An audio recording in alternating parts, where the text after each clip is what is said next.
YouTube, what up, what up? Welcome into another Ninja video on how to efficiently hunt Wild Zone 5, in my opinion. So let's get into it.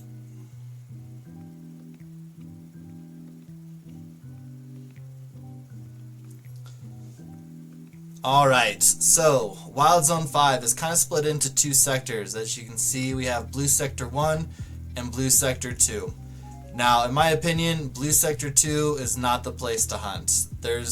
I think really there's only one spot to do it, and the only Pokemon that you can get over that you can't get in Blue Sector 1 is the Bunnelby. So Blue Sector 2, not really great, unless, of course, you do have the Turbo Controller and can do an AFK method. If you don't have that, then I recommend doing Blue Sector 1. Now, if you're like me, and you are in a Shiny Mega Bingo Board challenge right now, and you have Electrike / Manectric on your board, this is what you would do.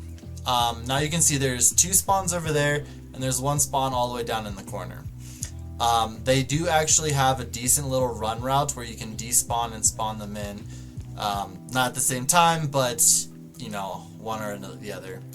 So if you run all the way back here, those two spawns that were over there are like 75 to 80 meters away. They despawn. This guy down here is still there, which is totally fine. Now if you run all the way down to this little mini wall right here, whatever it is, those guys will be spawned in again, and that one will actually despawn. So going back and forth is the best way, in my opinion, to hunt Shiny Electrike. Now there's a couple other Pokemon on these rooftops that you can get, like there is these Abras, there's Pidgeys over there, and then down there obviously is the Whirlipedes and the Venipedes. Don't mind my running around just all stupid, but that is the best way to do that. Now, there's a couple ways to do the Whirlipede. The Alpha Whirlipede, which is always right here. I've seen people who will leave the Muck Ball down here up, so that way when the Whirlipede follows, it can't go all the way through there. And you just reset it back and forth using the Running Man method. I personally think there's a better way to do it, and that's through this route right here. Now, when you fly into the route, you actually end up over here, so you can't do the zone reset method by flying back and forth. I think the best way to do it is actually through the Lumiose sewers. Now, when you do the reset, you can obviously spawn in the Ariados, but when you actually fly to the sewers, when you come in, you're not technically close enough to get to the Whirlipede, so you do have to run to about right here in order for it to spawn in.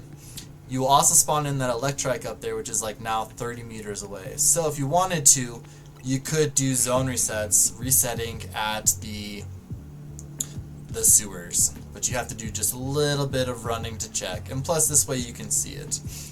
But that's what I got, guys. I hope you guys found this information useful.